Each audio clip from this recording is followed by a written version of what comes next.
In the news tonight, Eager Lion international military drill starts in Jordan today with 18 countries involved in exercises running for 2 weeks until the 19th of this month.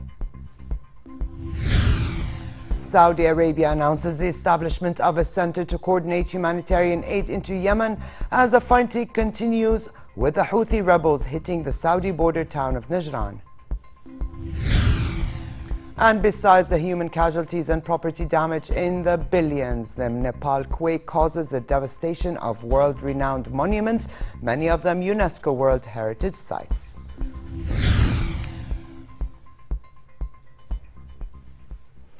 Good evening and welcome to a new edition of the news. Here are the details.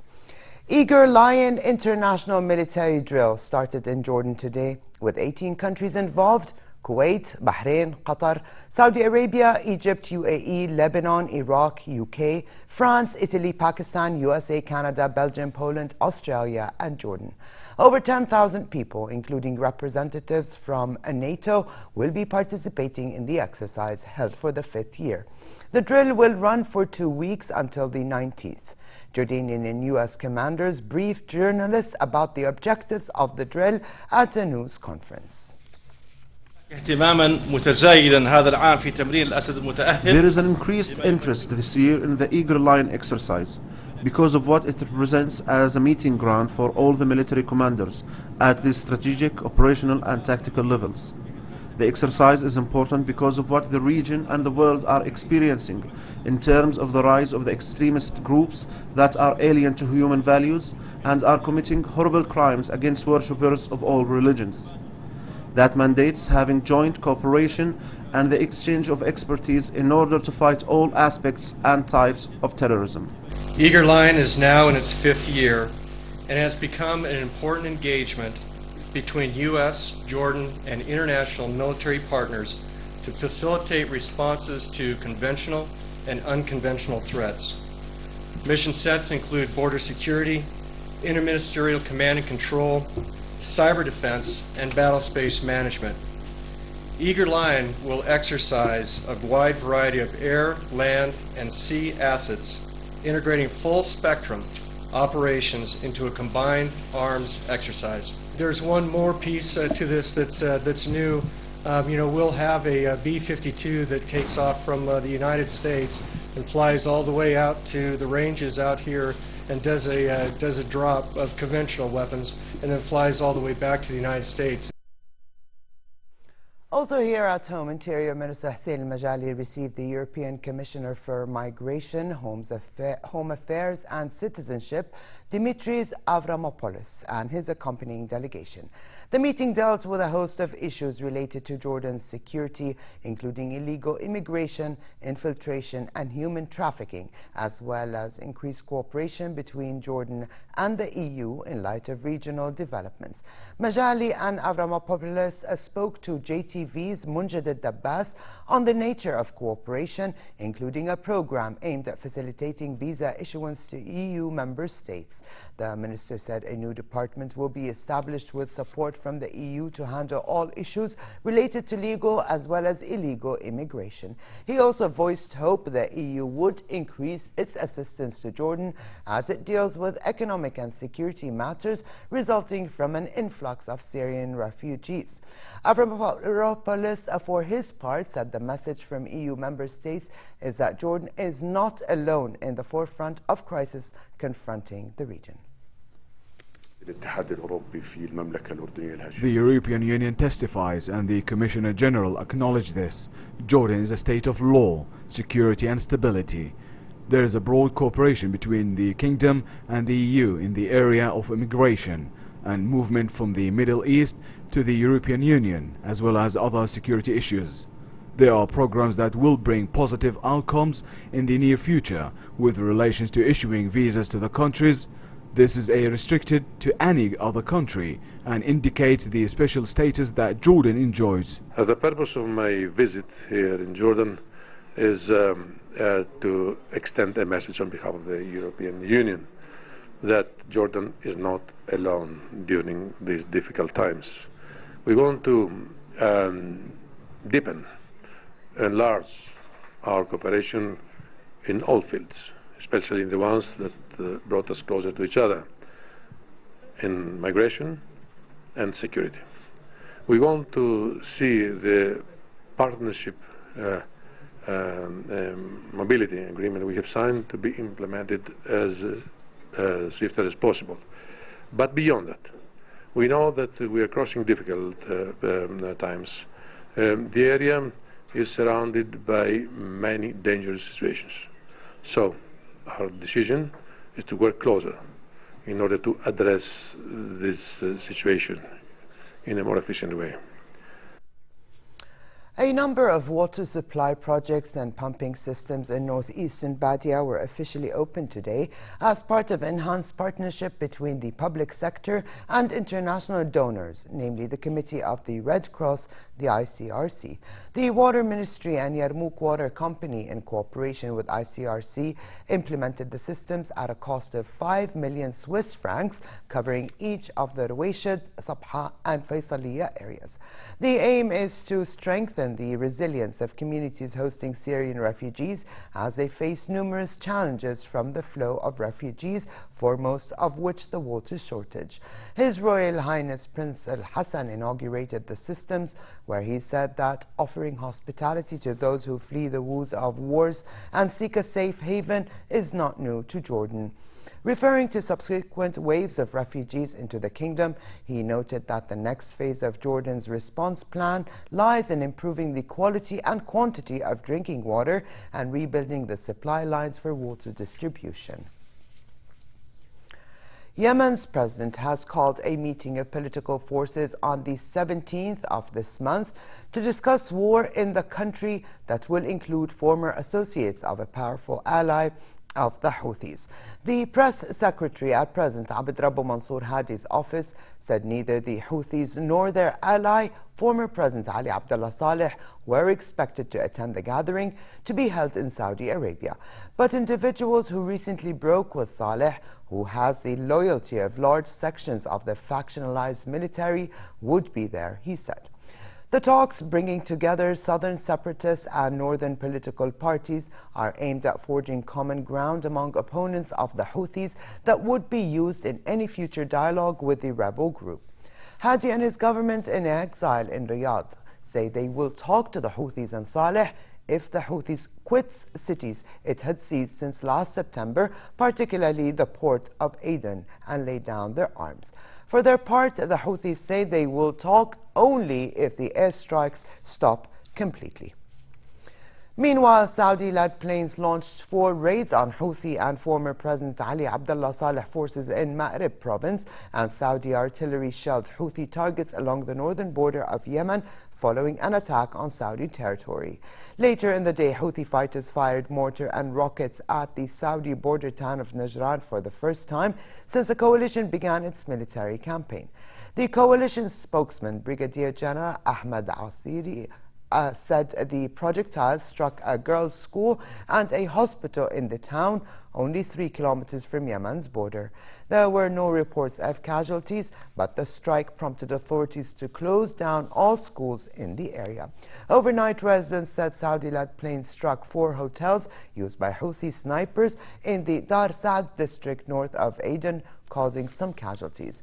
Southern fighters also killed at least 12 Houthi fighters in heavy clashes last night in Al Arish, an area near Aden Airport where fighting has been concentrated in recent weeks. For its part, the United Nations urged Saudi-led coalition to stop targeting Yemen's Sana'a airport as it prepared a plan to bring humanitarian workers into the country to deliver aid around the country. The UN Office for the Coordination of Humanitarian Affairs, OCHA spokesman Jens Lurk, said in Geneva that the airport is one of the only entry points for humanitarian aid into the country. Hundreds of thousands of people urgently need life-saving aid, according to the agency. The UN World Food Programme, which handles logistics for UN humanitarian agencies, said it planned to set up an air passenger service to bring humanitarian workers in for the next 3 months and to deliver aid supplies within Yemen for the rest of the year. Lurka said OCHA welcomes the initiative. Essential that we explore every and all and any opportunity that we have to get aid into Yemen, either by flight or by boat.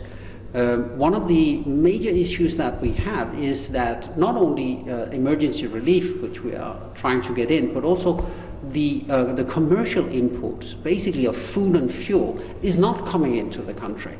So the functioning of our aid operation also depends on that. Saudi King Salman, presiding at a meeting of Gulf Arab heads of states, had announced the establishment of a center to coordinate humanitarian aid into the country and invited the United Nations to join in relief work. And in a statement following the meeting, Saudi Arabia said it will host a meeting of Syrian opposition groups to stress the need for a political settlement in the country. The meetings, according to another statement by leaders of the six-member political alliance in Syria, would try to map out the landscape after Bashar al-Assad and stress the need for a political solution that meets the aspirations of the Syrian people. The statement gave no time for the meeting and nor which groups would attend. In Geneva, meanwhile, UN Syria envoy Staffan de Mistura began consultations on the situation in Syria a year after the failure of UN-mediated talks between the Syrian government and opposition representatives. He kicked off the consultations by meeting Syria's ambassador to the UN, Hussam Eddin Ala, and will be meeting with 40 different groups one by one over the next weeks. Among the invitees are about 20 countries and a broad spectrum of youth, political and military actors, women, victims, civil society, diaspora, religious and community leaders, as well as opposition. Speaking at a news conference, Mistura said his goal is to find ways to operationalize the Geneva Communiqué, a 2012 agreement that laid out the guidelines for stopping hostilities and starting a political transition. This is not Geneva 3. There is no beginning, no middle, and end here. No big round table with multilateral representation. No big communiqué expected at the end. And these are not yet peace talks. These are closed, low-key, separate, structured discussions with the parties to consult on the current crisis in Syria, the possible road ahead, and the final destination, if they do have an idea about it, of a Syria at peace with itself. This is the necessary groundwork before even we get to a negotiating table, but it is indispensable. When we suddenly, again, all of us, woke up to the fact that the 5th year of this conflict was starting, when in fact 220,000 people have died, when perhaps at the beginning we were shocked when 5,000, when 1 million wounded people are there, and when in fact the conflict was getting even more aggressive and brutal on the ground. That has produced a change in the sense that we must do something. We cannot just wait. And in the continued fight against terrorism, the US-led military coalition launched 13 airstrikes against Daesh positions in Syria and Iraq since yesterday. One strike in Syria involved attack aircraft near Al-Hasaka, while in Iraq, the 12 airstrikes involved attack, bomber, fighter and drone aircraft near Biji, Fallujah, Mosul, Ramadi and Tal Afar. And in Libya, the country's air force carried out airstrikes against Daesh positions in the eastern city of Derna. A Libyan Air Force official said the targeted positions included weapons and ammunition storage facilities. Airstrikes against Daesh in Derna have been going on since yesterday, and all residents were asked to stay away from checkpoints, Daesh locations, and the coast all the way to Derna. Also in Libya, Libyan Coast Guards have rescued over 100 migrants trying to reach Europe from a sinking boat and detained them on their shores. A Libyan Coast Guard official said they took immediate action upon receiving information that a migrant boat was sailing away from its shores, headed for Europe. Most of the migrants were from Africa. The numbers of migrants risking the treacherous journey from North Africa in recent weeks has risen drastically. Last month, in what was the worst migrant boat tragedy to date, some 900 people drowned. The earthquake that shook Nepal on April 25th has claimed more than 7,000 lives, injured twice as many, and left at least 2 million displaced. Besides the human casualties and property damage in the billions, the quake devastated world-renowned monuments, many of them UNESCO World Heritage Sites. Restoring the sites to their former glory could take years of work and cost millions of dollars. Here's more. Many of Nepal's famous World Heritage Sites have been damaged by the massive quake. The chief of the Archaeology Department of Nepal puts the number at 200. Restoration work is already underway, but he says it's going to take millions of dollars and years to complete. I promise you, 5 to 7 years. It takes time. We can rebuild again. Because this is necessary, this is our pride, we will build it. These are the gift of our ancestor. Therefore, we have to build it. Because this heritage is the help us to tourism industry. In Patan, where there's also heavy damage, people prayed before statues in the historic Durbar Square. Some are still critical of the Nepal government's response to the earthquake aftermath. It will take, I think, 10 years, not less than 10, because the government of Nepal is not taking too much interest. Nepal's been offered international help with the reconstruction of its heritage sites. Government data shows an annual 800,000 foreign tourists visit Nepal every year, and its monuments and temples are a big draw. And back here at home, Her Majesty Queen Rania congratulated members of Jordan Robo Ibda team on their excelling results in this year's first Lego League competition that took place in St. Louis, Missouri in the United States. The Jordanian team was awarded both the Robot Performance and Inspiration Awards, while their coach took home the Mentor Award. More than 12,000 students from 108 countries have participated in this year's challenge. Her Majesty received the students who spoke about their competition experience and presented her with some of the work they did involving educational toys and interactive educational platforms. The Ibda Charity Society is a non-governmental, non-profit organization established in 2008. It fosters talents aged between 5 to 20 with a focus on the less fortunate. And speaking of Legos, and in celebration of the birth of Princess Charlotte, Legoland Windsor has updated its royal scene. A team of model makers created a tiny Lego model of the new princess made from just 3 bricks.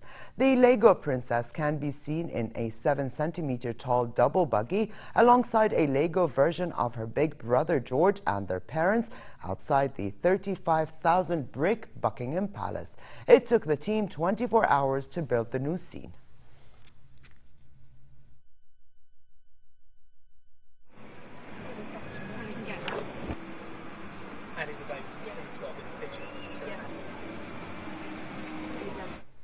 Princess Charlotte Elizabeth Diana got a very important guest today.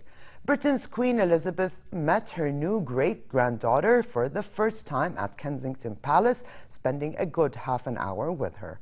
Also today, Prince William and Kate formally registered the birth of their daughter. The newborn royal has been named Charlotte Elizabeth Diana, with Elizabeth believed to be in tribute to the Queen. Prince William and Kate have also recognized Prince Charles and the late Princess Diana in the full name. So far, the only member of the royal family not to have met the new princess is Prince Harry, who is in Australia. Harry said he can't wait to meet his absolutely beautiful niece upon his return.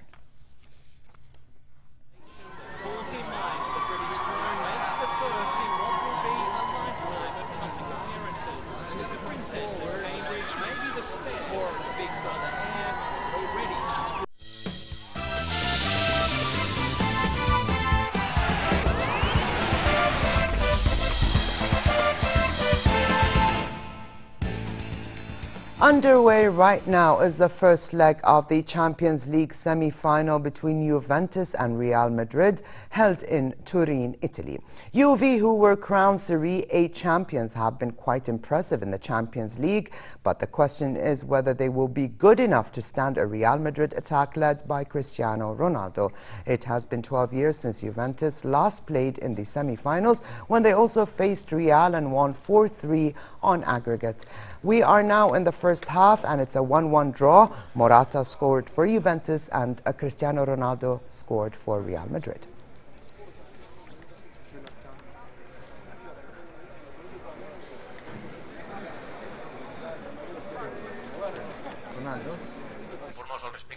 And Barcelona face an increased challenge for their Champions League semi-final against Bayern Munich tomorrow. The main challenge is Bayern manager Pep Guardiola, who once led Barca and knows the Catalan side's strengths and weaknesses. In a pre-match news conference, Lionel Messi said Guardiola was with them for a long time and knows the players he worked with very well.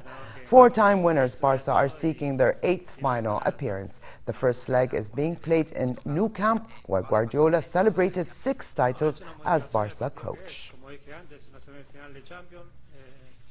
And finally, for a quick look at the weather, it remains cool in hilly areas for the rest of the evening and fair in other regions with light variable winds. A further rise in temperature is expected tomorrow, creating moderate conditions in most regions, but it will remain relatively hot in the Jordan Valley. The Gulf of Aqaba should expect hot conditions tomorrow with northerly moderate to brisk winds and slightly high seas. Here now to look at temperatures forecast for tonight and tomorrow.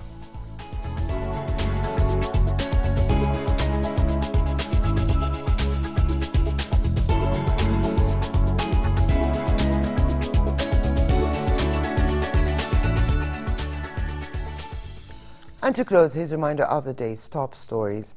Eager Lion International Military Drill started in Jordan today with 18 countries involved in exercises running for 2 weeks until the 19th of this month. Saudi Arabia announces the establishment of a center to coordinate humanitarian aid into Yemen as the fighting continues, with the Houthi rebels hitting the Saudi border town of Najran. And besides the human casualties and property damage in the billions, the Nepal quake causes the devastation of world-renowned monuments, many of them UNESCO World Heritage Sites. And with this, we come to the end of this edition of the news. I'm Alia Tuqan. Thank you for joining us and have a good night.